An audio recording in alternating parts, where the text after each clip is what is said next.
Fantastic, thank you very much. Welcome everyone to the first POGO call of 2021.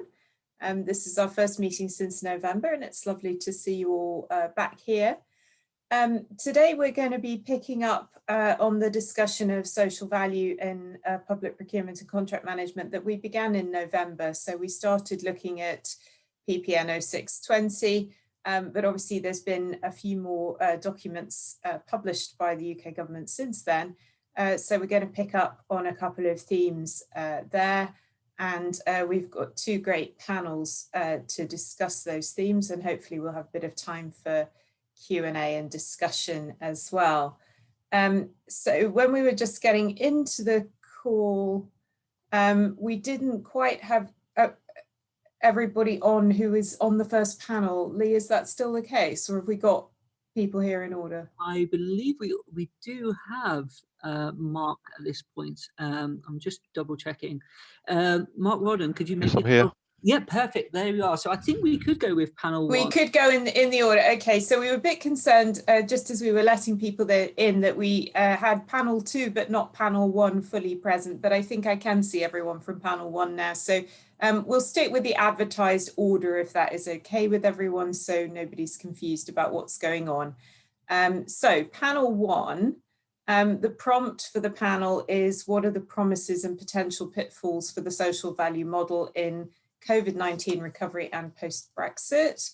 And for this panel, we've got colleagues who are well known to many of you.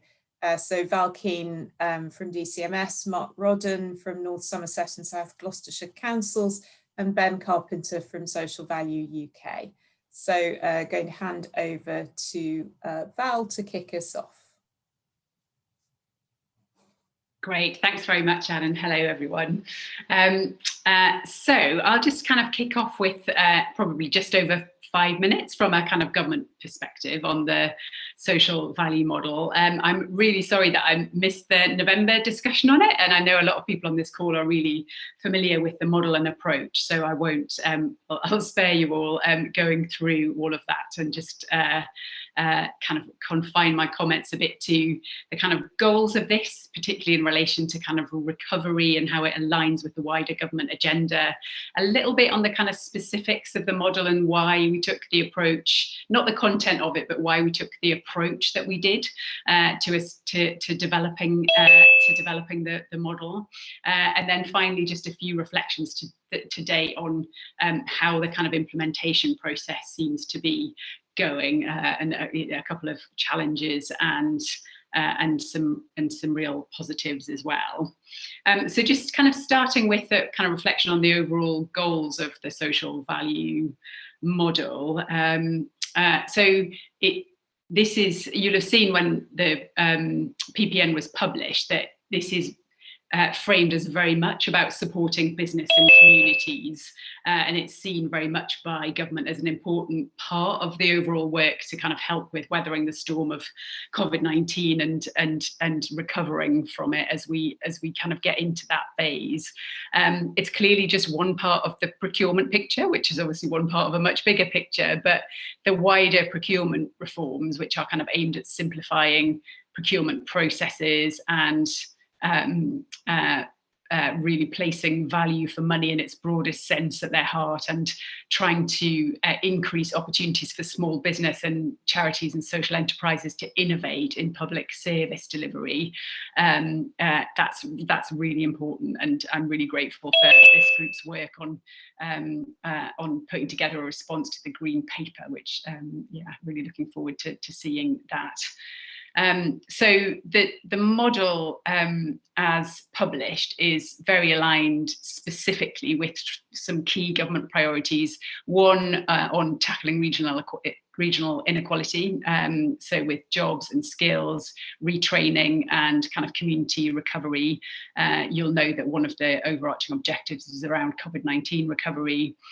Secondly, promoting sustainable economic growth and prosperity, and quite a focus on SMEs, VCSEs and startups, and trying to bring more smaller companies in the kind of full range of companies into government supply.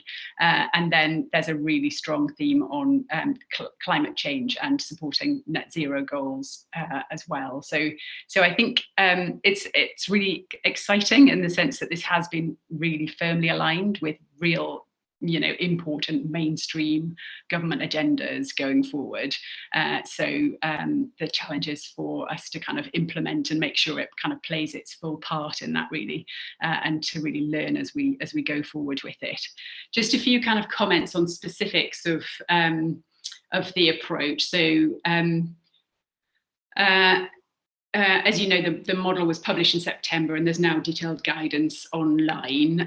There was a lot of work that was done by Cabinet Office and DCMS, working with all of the government departments, all of the commercial teams around government and supplier representative bodies to develop it. And that happened over quite a long period of time. You might remember back to June 2018 when the initial announcement was made, and then obviously it was only September 2020 when the model was published. So it's been quite a long time in the cooking. The model is, I would say, extremely practical. It's very much aimed at building engagement and achieving behaviour change. And one of the key things that the team that designed it did was trying to make it fit in very closely with existing procurement practices, so that you kind of minimise the friction that acts against any change effectively. So the aim is to have a really consistent, simple to use approach for departments and suppliers, and to really help streamline and standardise procurement processes. And there are kind of two sides to that coin. There are kind of strengths and weaknesses to it. But I think through all of the consultation, there was a real strong view that actually what we needed to do was make it easy, build engagement, and kind of get the behaviour change happening in order to give the agenda a massive push across central government, and then it can evolve going forward from that point. And I think the buy-in has been very strong. I think it's working in that respect from what I've seen, but I'll come to that in a second. And then the final kind of specific practical point I just wanted to flag was just the way social value will be evaluated, or is being evaluated, is based on qualitative responses from bidders. So it's not on volumes, and that was flagged and seen as very important by people like the Federation for Small Business, Social Enterprise UK, NCBO, so that you didn't end up with a numbers game. Large suppliers couldn't win on scale alone, like offering the highest numbers of apprenticeships or whatever, and instead you could really focus on the quality of the social value offer and the credibility and deliverability of those social value offers in tenders. So again, there's a trade-off there, but that was a very active decision to kind of promote quality and to make sure that this model didn't disadvantage smaller organisations.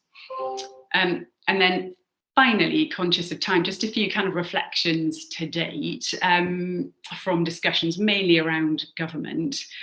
First of all, I'd say measurement remains a key challenge that Cabinet Office and departments are working on, and really keen to connect them with some of this group's work around that.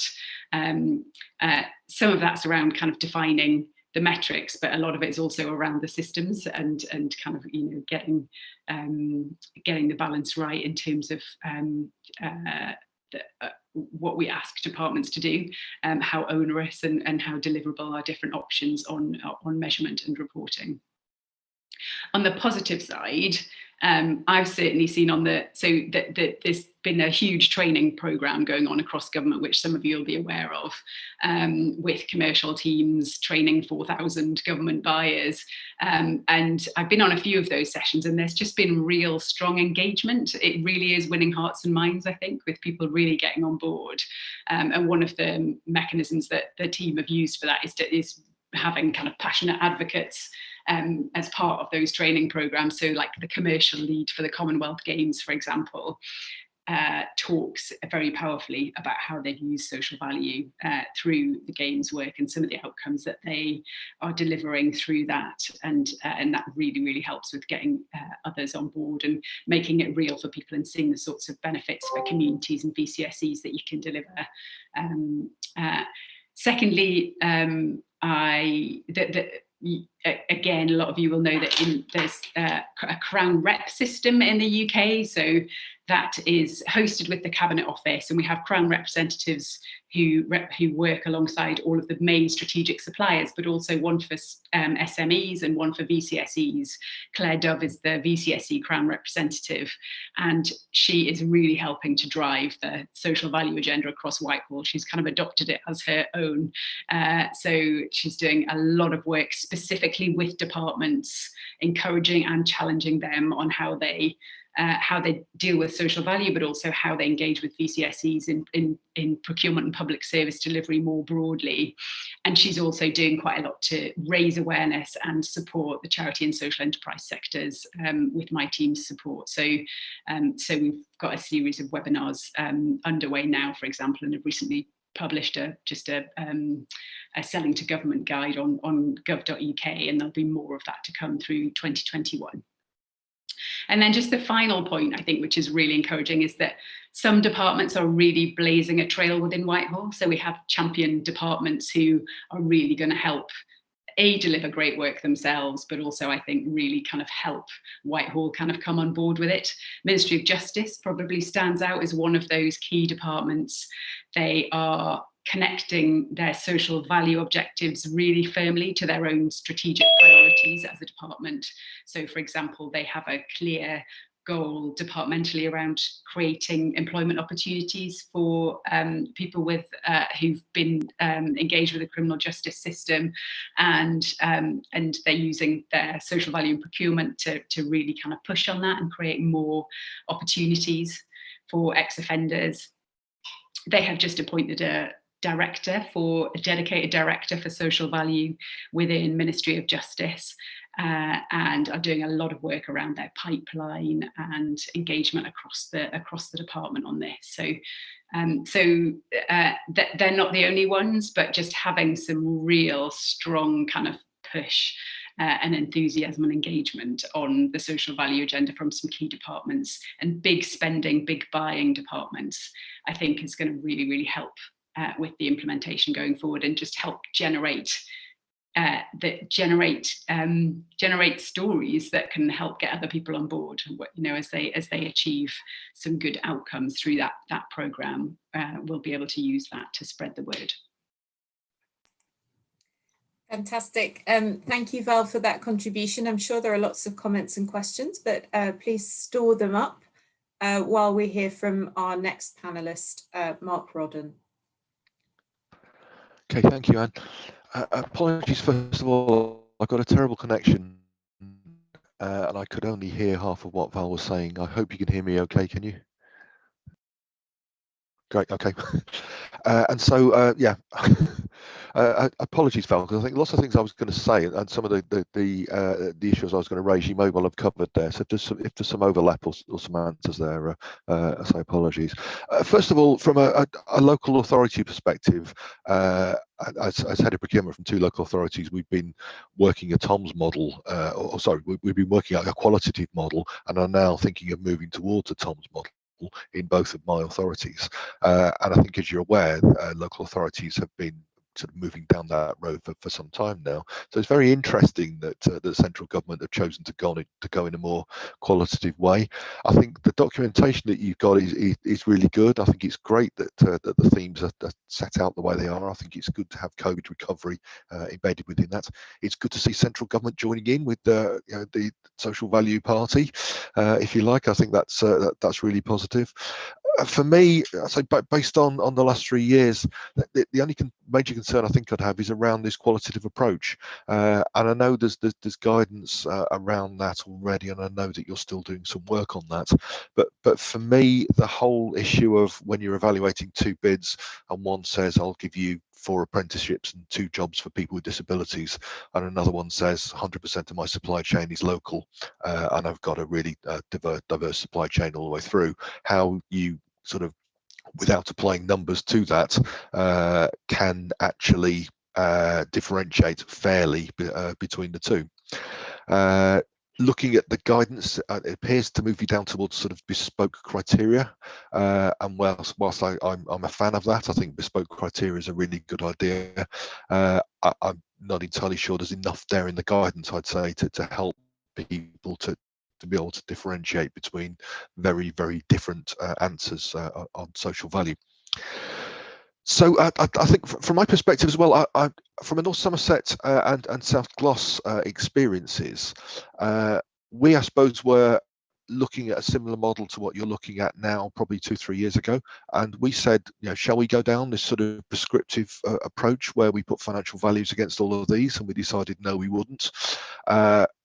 And as a result of that, to be honest, I've got in a bit of a mess in some places, whereby we've got a whole load of promised social value that's not particularly comparable in some areas, and isn't as deliverable as it appeared to be when we signed up to it in the tender document. Part of that, I think, is contract management challenges, but part of it is being able to sort of crystallize something that is deliverable in a social value contractual context. We haven't had any challenges around measurement, but it does remain an ongoing problem to us, I think, about how to take those apples and oranges and to be able to evaluate those in a fair way.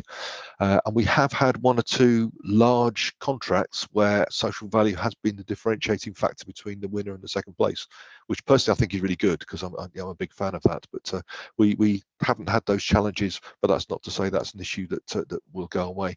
So for me, I just say, and I'm sorry again, you may have covered this in what you said earlier, but there are 2 things for me I would stress.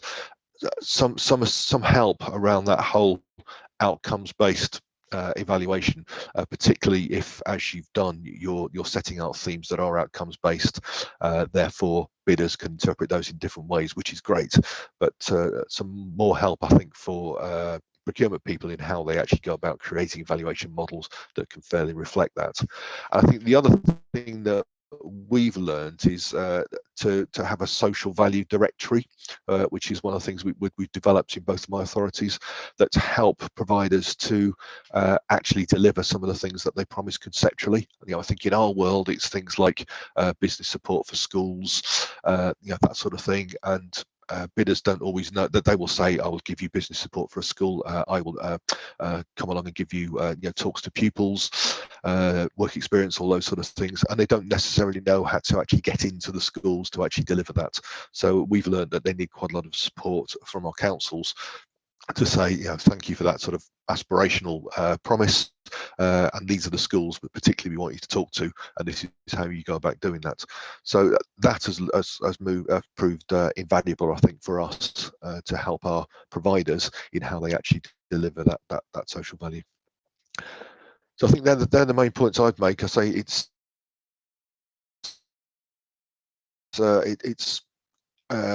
aspirationally, seems to me, things I've become more nervous at a local level, and we are moving to something more prescriptive because we haven't been able to solve these problems. But I think if you can crack the measurements and evaluation, and you can provide more support for bidders in how they actually deliver the social value, then say hopefully this will be a good success. Fantastic, thank you, Mark. And we'll move straight on to Ben Carpenter. Thank you, Anne, and thank you everyone for inviting me back on. I must have been well behaved last time, so I'll try again.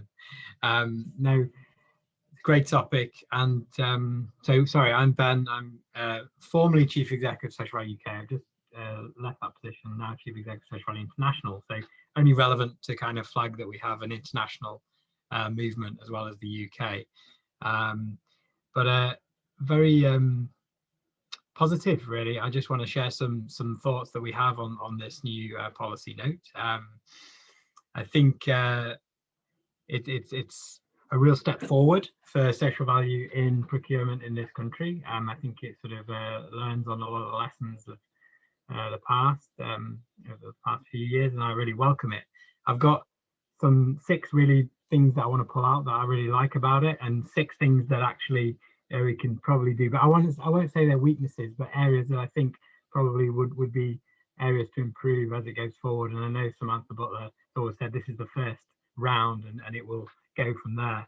So kicking off with the good things, you've got to recognise that the language in it is much stronger than we've seen before. Obviously, previously it was consider social value. Now we talk about evaluate and account for social value.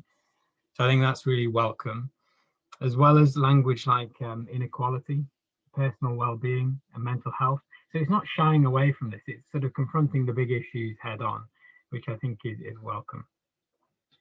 I think Val mentioned it, but my second point is around how it combines other policy initiatives. I think it does a pretty good job on that, referencing the Equalities Act, civil society strategy, even sustainable development goals. It's bringing these things together, which I think people often get confused about, and I think that's welcome. Thirdly, I really like the qualitative approach. I think, as I say, the numbers game has become a bit of an arms race where people kind of are throwing big numbers around, whereas a qualitative approach does give the opportunity for people to describe how they're going to create social value, rather than just saying, number of jobs or number of apprenticeships, which I think has become a rather crude and blunt way of comparing social value bids. So I think that's helpful.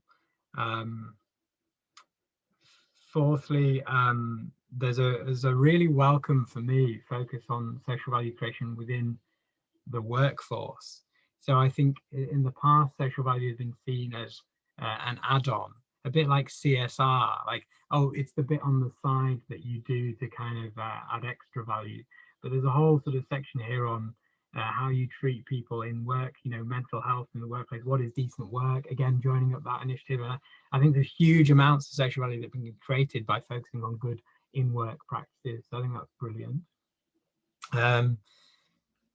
I'm always keen to see what the connections are with stakeholder involvement and communities, and there's a big emphasis on collaboration and co-design, which has got to be a good thing. And lastly, I think that my final positive is that, as well as a 10% weightings overall for social value, there's quite clear guidance in there around how sub-outcomes should have its own weightings as well. So I think, it's asking procurers to think, in my particular case, which are the outcomes that are most valuable, and that's brilliant as well. So very quickly, I think I've got time just to summarise some of the areas which I think, I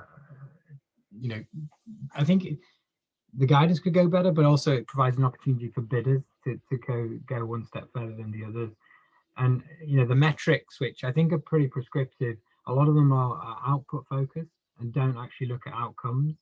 And that's always a risk, because the outputs might miss whether actual changes have happened.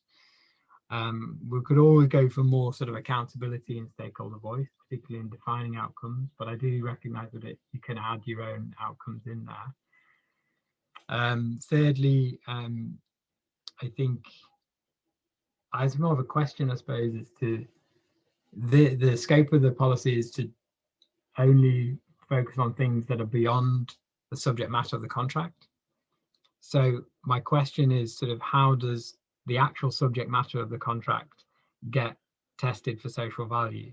So I wonder whether the Green Book is obviously the answer to that, but also for sort of departments like the Ministry of Justice, does that sort of come under the quality aspect of a bid? And that's perhaps one for discussion. I'm always keen to see assurance, so that's my fourth point, like verification or assurance of bids, and maybe that's in the contract management stage. Would people ask for assurance of social value measurement? I think that's the only way forward if we're to take this seriously. A final point, penultimate one, is around materiality, and I'm not quite sure there's enough guidance on at what point we can exclude areas. I know it says outcomes can be excluded, but it'd be interesting to know sort of what the guidance is on that. And I suppose my final point then is picking up on what Mark said about what is good a qualitative approach. So I think there could be a little bit more information there to kind of spell out what best practice qualitative approach is, and that some sort of criteria on process might be helpful there.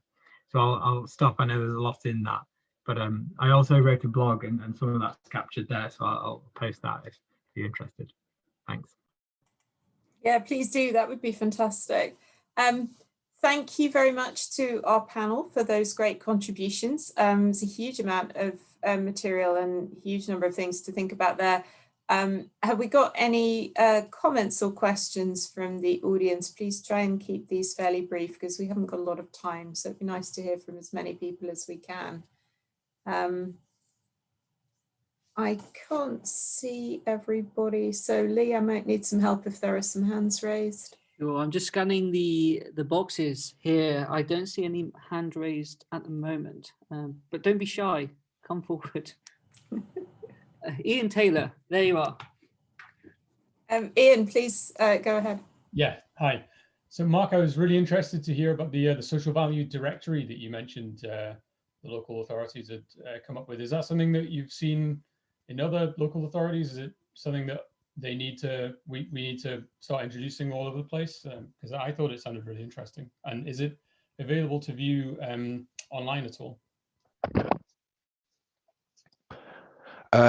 It's not completed yet, to be honest, Ian. It's about 3/4 completed. It's one of the things on my list that's been COVID delayed.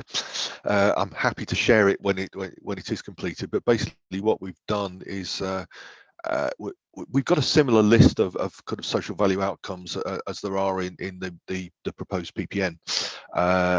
And what I've done is there are 10 in each authority, and for each of those, you've identified somebody within the council who is responsible for receiving that social value, if you know what I mean. And so we've asked each one of those to put in a couple of paragraphs to say, this is what this actually means in practice. If you want to create a job for a care leaver, this is the best way to go about it, and this is somebody that you can speak to. If you want to promote carers in general, here's some organisations you can speak to. If you want to deal with the VCSE community, here's a link to our local VCSE organisations, and offering them also the opportunity to speak to that, offering bidders the opportunity to speak to that lead as well, if they do want any specific help in delivering. The other thing that we're working on around that is what we're calling sort of social value plus, which is actually going out to organisations in our areas who aren't necessarily suppliers of ours, but are still large organisations with potentially lots of corporate social responsibility money to spend, to try and to say to them, when you're spending that money, here's our social value outcomes, and here's how you can help us deliver them. Why don't you consider spending some of that money locally? So that's the concept. It's about 3/4 complete. I say happy to share that when we've finally actually finished that. Great, thanks. Thank you very much for that. Have we got any other questions, Lee, that you can see? Not that I can see, so I suggest unless anyone wants to unmute themselves, we could just move to panel 2. Well, I have a question. Hi. So one of the things I'm interested in, and I know this group is interested in, is capacity development in public procurement. And I'm conscious that there, often in public procurement conversations, there's a sort of thrust that's all about commercialization and best prices and bulk buying and category management type thing. And there's also there's an alternative voice that many from this group are familiar with around culture and engaging with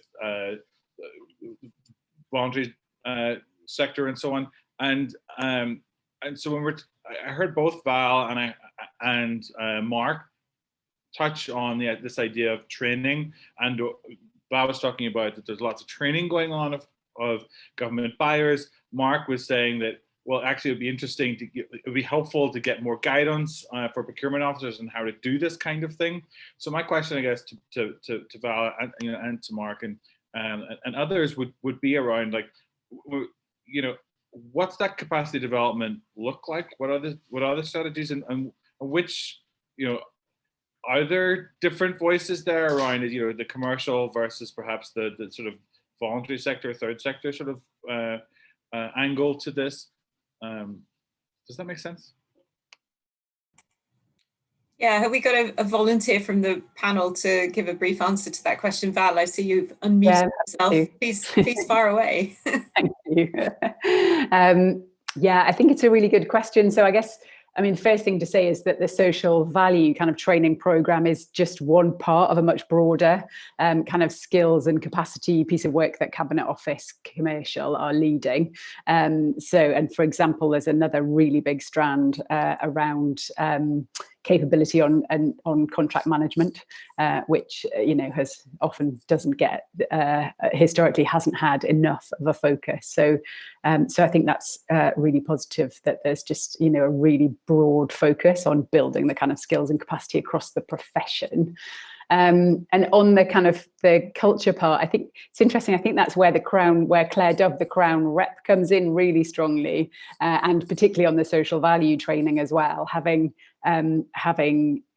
people who have procured and successfully and are kind of passionate about the outcomes and the sorts of organisations they're helping, but also quite a lot of them, charities and social enterprises, are going and kind of speaking at some of those training sessions. So they're quite kind of relational training sessions, and a lot of them they really try and focus on what the ultimate goals are, and really kind of engaging people in the sorts of organisations and methods that might help you get there. It's not kind of mechanistic kind of, it's not dry training, which I think has helped a huge amount in terms of just people's emotional engagement with it, and the kind of enthusiasm that it's built. So that's definitely, it's obviously an ongoing challenge, and a lot of that is down to Samantha, the person who's kind of led and driven a lot of that current training program. So there's something for us in terms of how we kind of systemically build in both elements of that going forward, I think.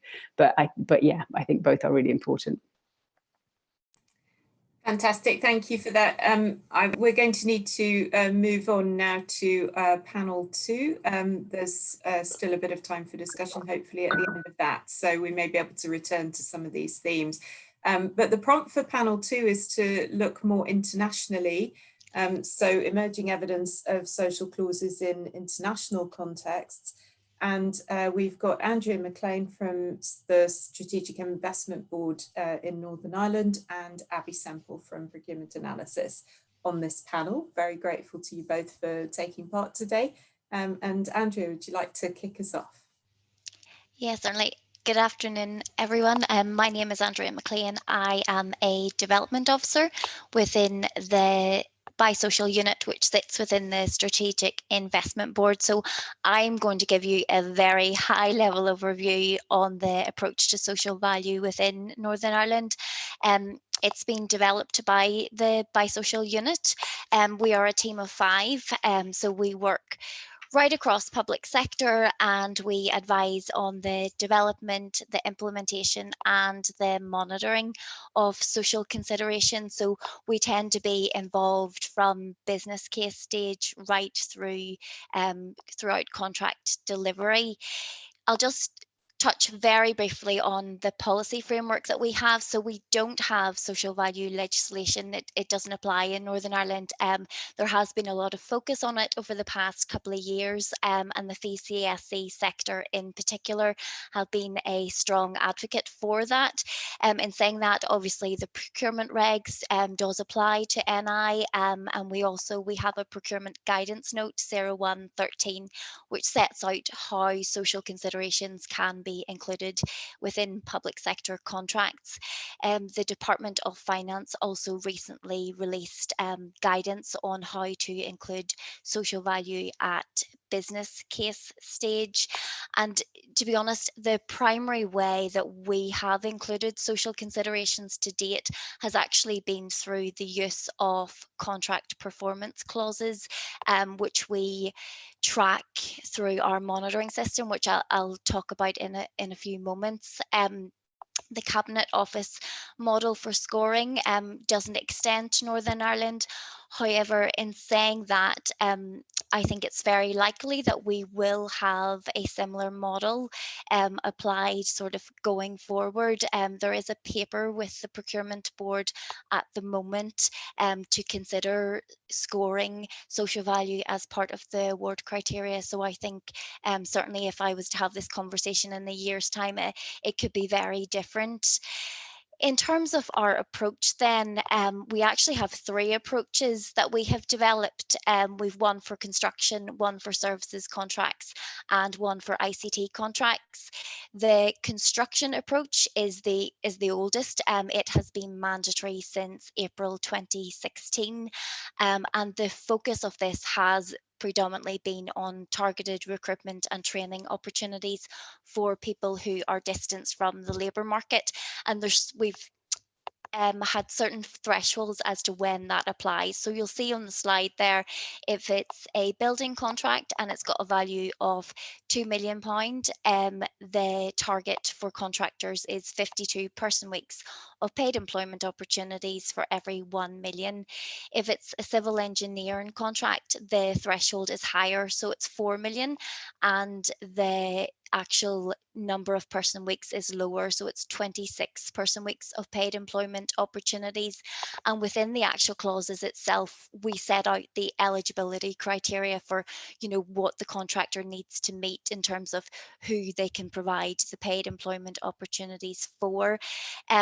Dependent on the contracting authority, we have ring-fenced certain opportunities. So say, for example, if it's the Department of Health, we've looked at creating opportunities for looked after children and people with disabilities. And if it's one of our justice contracts, then we've looked at creating opportunities for people with an offending history. My colleague who looks after construction is developing an approach for construction contracts that are lower in value, and is also looking at broadening the actual scope of social considerations beyond targeted recruitment and training. And I suppose I would just say, as with all of our approaches, we have engaged significantly with the sector, both through the actual development of the approach, but also throughout the implementation phases as well.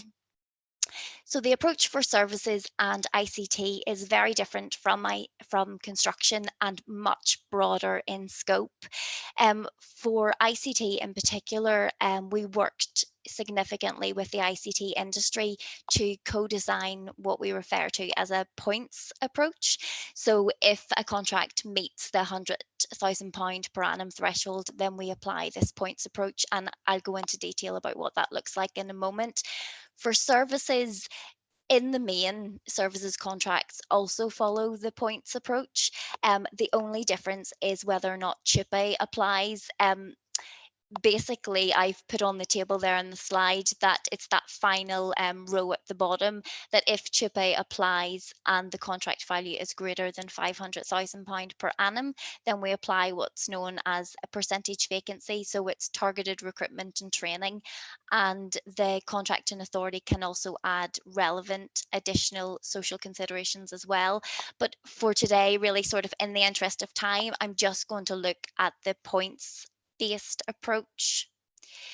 So essentially what this requires is the contractor to deliver 100 points per 1 million of contract value, and that's prorated. So £10,000 is 10 points, and we have capped that at an averaged contract value of 3 million. So basically £2 million contract over the lifetime will generate 200 points. And at pre-procurement stage, we work very closely with contracting authorities and procurement teams to identify and develop the social considerations that are most appropriate for that particular contract, making sure that they're relevant and that they are proportionate. And then at contract delivery stage, what the points-based approach allows is for contractors to pick and choose from an agreed list which social considerations they're going to deliver throughout the lifetime of the contract. And that's fine, provided that they deliver the overall number of points within the contract term. So you'll see there a table that I've put up there within, it's all spelled out very clearly within the procurement documents, which social considerations apply, the amount that has to be delivered, and then the number of points that you get for the unit that you've delivered. And all of this is tracked via our monitoring system. And the types of social considerations that we have been applying in services and ICT are, as you would expect, so there's still the job opportunities for people who are distanced from the labour market, but there's work placements for people who are disadvantaged, there's business and education, there's a lot around digital inclusion, there's supply chain opportunities for micro businesses and social enterprises, there's support for VCSE sectors, and touching on what Ben had said earlier, we also do a lot of work around fair work, skills development for the contractor's workforce that's working on the particular contract, also human rights, environmental considerations as well. And I suppose with all of our approaches, they are constantly evolving and we're sort of always assessing them in line with need. And at the moment, we are also looking at developing an approach for supplies contracts that will probably focus predominantly on ethical supply chain requirements and also environmental requirements. So we have developed a monitoring system that once a contract is awarded, it's put on the system with the social value requirements that are specific to that particular contract. And then on a monthly basis, the contractor logs in and they update their progress in that particular reporting period. So what they've delivered against the social value requirements for that month. And then that system generates a report that is sent to the contracting authority, so whoever the contract manager is, and also that's sent to the contractor. And then that report is used as the basis for the contract review meetings. Our team would be very involved at contract delivery stage as well, really advising contracting authorities if there's any performance issues with contractors, and the monitoring system is a very good way to capture. It's also really useful to provide departments with data that they can report against their strategic objectives. So for example, the Programme for Government Outcomes and Indicators. So really for every contract we are able to, we're able to say the data that we have in terms of how many jobs are created, how many work placements, how many hours of whether it's business and education or digital inclusion, etc. We have also, that's just actually the first screen there is sort of a breakdown. That's what the contractor sees when they log in. So they can see all the social considerations that are applicable to their contract. And then once they click on it, they have to give the detail around number of hours, who they've delivered it to, brief description of what they've delivered. And we also follow up and write case studies, which we then publish on our website and also use as part of our training as well. This is also a report from a construction contract, so it tells you a breakdown of, it's for targeted recruitment and training, so a breakdown of, you know, how many person weeks have been delivered. If there's a ring-fenced opportunity, you can see in there, there's one for looked after children. So again, I suppose it's a dashboard for contract managers to see, you know, are the targets being met? And it just means that on a month-by-month basis, we are tracking performance. Another thing that we've developed is a brokerage website. Well, it's a brokerage database that essentially sits on our BuySocial website. And really the idea here is to link contractors with organisations who can help to deliver against their social value requirements, and the contractors can go on and there's all different filters that they can use. So they might just decide to search by type of social consideration, i.e. targeted recruitment and training or digital inclusion, and that will bring up the whole list of organisations. They can search by geographical location, and they can also search by priority group. So whether it's looked after children, people with a disability, people with an offending history, etc. It's just a really useful way to connect private sector organisations with the majority of the organisations that are registered on this tend to be third sector organisations. So I suppose it comes back to Mark's point as well. You know, a private sector company might want to do digital inclusion, but don't actually really know who to contact, and this gives them a number of different organizations and all the contact details for them. The other thing that we have is we maintain a list of all live contracts on our website that have social considerations on them. So brokers can essentially click on the list. They will know which contracts are live, the value, the duration, who the contractor is, and they'll see all the social considerations that are required on that contract. So it means then that the brokers can contact the contractors directly and can say, you know, I've got a candidate that could perhaps meet your targeted recruitment and training clause, or I have a group of participants that could really benefit from some digital inclusion. So that very much is the social value approach in Northern Ireland in a nutshell, very, very high level. I put our website up there and a link to our toolkit for services and ICT, and also my email address, because we are always very keen to talk to different contracting authorities in different jurisdictions, just to see how they're approaching social value as well. Fantastic. Thank you very much indeed for a great presentation. That was really interesting. Time, as always, is pressing, so we'll move straight on to our second panelist on this panel, Abby. The floor is yours. Abby's alarmingly not moving. Oh, there you are. Oh, sorry, I lost. I seem to lose my connection just at the wrong point. That was the absolutely crucial moment when I said, over to you, Abby. And sorry, bad luck froze, there. but I'll say it again. Over to you. Thanks, Anne. Great. Listen, that was really interesting to hear from Andrea about what's going on in Northern Ireland. And I wanted to share just briefly, because I know we're nearing the end of our time, to talk a little bit about some of the practices that many of you are probably familiar with and that we're seeing in various European countries. And this is something that I've gained some familiarity with through various projects I've worked on, both with individual public authorities in different European countries, and then some work on behalf of the European Commission in terms of trying to map and explain really what's happening under the general heading of social responsibility, as this area is generally referred to in the European context. And then I wanted to draw a couple of comparisons with what we see as the emerging practices in the UK.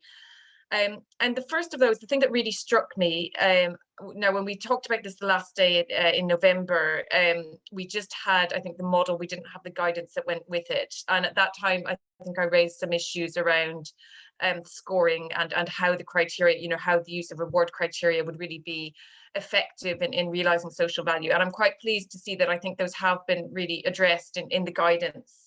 There's still a couple of questions in my mind around things like the statement that you should not be comparing bids with each other, which to me begs the question of why then use award criteria if you're not going to compare bids to each other. But nonetheless, I think there is some useful detail around the whole area of scoring and evaluation. The thing that seems to me to be really missing, and which is again in comparison with the approaches we see in other European countries, is the more international element. So the focus is very inward. It's on social value in the UK. There are references to modern slavery, but there's no reference, for example, to ethical supply chains. There's no reference to human rights. There's no reference to international development, other than obviously the references to the Sustainable Development Goals. But the focus seems to be squarely on things that are going to generate social value within the borders of the UK, which you could say is perfectly legitimate, but it is definitely a point of contrast with other European countries when they talk about social responsibility or indeed social value in procurement. So, for example, in countries such as Germany or the Netherlands, you see quite a strong focus on supply chains and ensuring human rights along the supply chain, ensuring ethical conditions of trade. Going back to issues such as the Rana Plaza disaster a number of years ago, that really sort of focused a lot of procurers' minds on, where are the supplies under my contract coming from, and can we be certain that we have a visibility around that, and how do we ensure very basic living standards for people involved in supply chains for public sector. Now, I think the UK focus, I mean, if you look at it, it partly probably reflects the fact that so much of what UK procurement spend relates to is services or works rather than supplies. And supply contracts are quite often awarded in a centralised manner through centralised frameworks. So for many contracting authorities, they simply don't have as much interaction with supply chains in various parts of the world. But that's not to say that they aren't implicated. So where you're awarding, for example, a contract, whether it's for facilities management or a health services contract, there will of course be supplies wrapped up in the value of that contract, but you may not have full visibility of those supply chains and the ability to really effectively target them in your procurement procedure. So it's perhaps an area that might be considered for further development.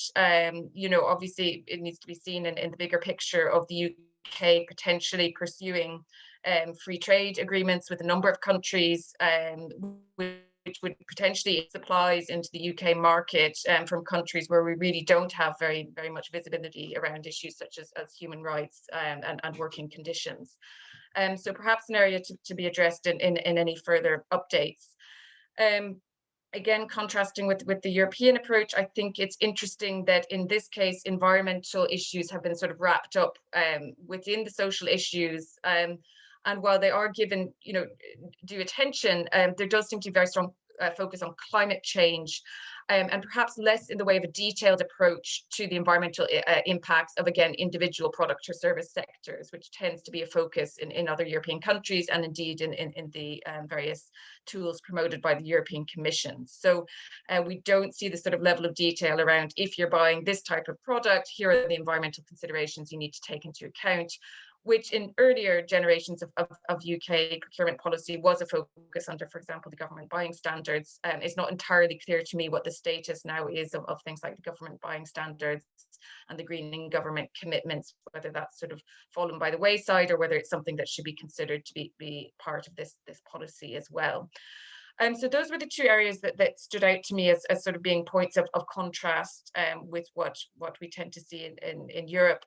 I think broadly speaking that, you know, the focus is really on outcomes, and that comes through very strongly. And I think there's a lot of good experience within the UK about that. And you know, you can see within this group sort of learning from sort of things that haven't worked so well in the past, and really trying to ensure that we are getting outcomes, you know, that meet certainly local targets or UK-wide targets. So it's more the international element that to me is still perhaps missing.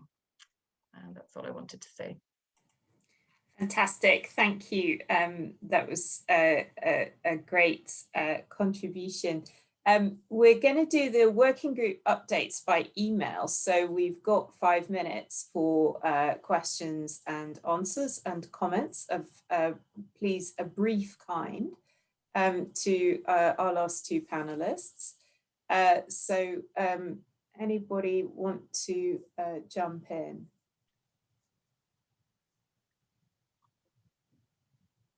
You're all very quiet today. Rory, was that you about to jump in? Yeah, I am, and then I'm going to nudge Julian Blake if he's here to get his take on some of this. I think he always brings a very important perspective. But my question is to Andrea, and who was talking about the Strategic Investment Board, which I understand to be government owned or government funded. And then I also want to raise this issue of training and capacity development. So how do you interact then with the different buyers across government? And what kind of reception does this get? And when you're working with them, does the focus of your training more about sort of pricing and the numbers, or is it also more about sort of the culture and working with local organizations? Yes, hello. So the Strategic Investment Board, it is government owned. Yes, it's owned by the Executive Office. There's 9 centres of procurement expertise within Northern Ireland, and we would work across all of them. So I suppose it's very collaborative, and it has very much been a journey from when Social was created sort of back in 2015, and then the approaches becoming mandatory in 2016. What we have done, I suppose, is as a unit develop the actual approaches in collaboration with procurement teams, industry and departments, and then we deliver training right across the public sector. So we sort of have scheduled we would go out to departments individually, and then we have scheduled training that would happen on a quarterly basis as well. And I suppose best practice moving forward, I think that, you know, to really getting people to consider at the business case stage and when they're scoping out what exactly it is they need, I think there's probably more training to be done there, because I suppose to date our team kind of takes the lead on a lot but tries to do it in a very collaborative way. Thank you. Thank you very much. Have we got any other comments or questions? Yes, I think Julian has a hand raised. Oh yes, Julian, you were being prompted. When has Julian ever needed a nudge? Thank you. Thank you. I'd just like to make one comment. It's generally about the session, really, and it's one I've made many times before, which is the distinction between public services and commissioning for purchasing. And just to report, really, because earlier this afternoon I was in a meeting of the Social Value Portal Task Force, who are the organisation that produced the TOMs, which are the basis of a lot of the social value policies of public authorities now, very creditably. And the point I've made there a few times is that the TOMs are very good for providing the policy and providing the framework, but they're not a substitute for professional engagement and the prioritisation of the different themes that you want to use and recognise in relation to particular commissioning situations. And I made that point in that session, and Guy Battle responded by saying, yes, that's something we now recognise. And there's an aspect of maturity now, which is the second phase. So the principles are set, the frameworks are set, and now it's the how. Now it's how these matters are actually applied in practice. And it relates to a comment Mark made, where he said, you know, he's not. I think he said he's not convinced about the qualitative stuff because it involves a sort of. The implication was a subjectivity, and you want more objectivity than that. I just challenged that because he said that we've been doing this and we've had no challenges. Well, that's a good sign, you know, that you've been applying your approach, and it has therefore been a particular qualitative approach, and turn away from the fear of challenge and turn to the practical focus on the outcomes. That's the point here. Final point. Public benefit organisations, I think Val mentioned them. There's an issue about public services for them, which is that they're focused on the inherent social value in public services, and there's a disjunction then when they're being asked for things off long lists of monetised possible social value offers. Fantastic, thank you, Julian. I understand that Ben Carpenter has a hand raised. Ben, would you like to have the last word? Oh, the last word sounds dramatic. I was just really to back up Julian's point. I think it's not a case of mutually exclusive quantitative or qualitative, and building on Mark's sort of quandary, which I think is a real quandary. It's like, do we go qual or do we go quant? I think that's been the sort of stumbling block with the TOMs for a while, is that people think, okay, well here are the TOMs, here are the things I need to count, and here are the numbers I put in, and let's go. But as Julian suggests, just blending the two, the maturity is coming now, so people realize, well, I don't have to stick to that spreadsheet. The TOMs is a good starter for 10, but actually if I do good engagement with stakeholders and understand what the policy outcomes are or the objectives are, I can build those in and do that as well. And I think if you can kind of describe the process, which is the qualitative bit that you've been through, to understand what the outcomes are, and then the measurement, then you've got the quant as well. You've got the best of both worlds. So I think, just to kind of back up Julian's point, really, that's probably where we're getting to, that maturity now, where people are combining the two. Fantastic. Thank you very much indeed for that intervention, and apologies to anyone else who was hoping to get in. Can I say a massive thank you to Val, Mark, Ben, Angia and Abby, our panelists today, to everyone who's contributed to the discussion. There's been some great stuff in the chat as well, so thank you for that. And thanks as always to Lee and Rory for their work behind the scenes that makes all of this happen. We will be in touch about the next call and about updates on the working groups which are beginning to get underway. So thank you all very much for your contributions today to a really enjoyable session, and hopefully we'll see you all again next time. Thank you.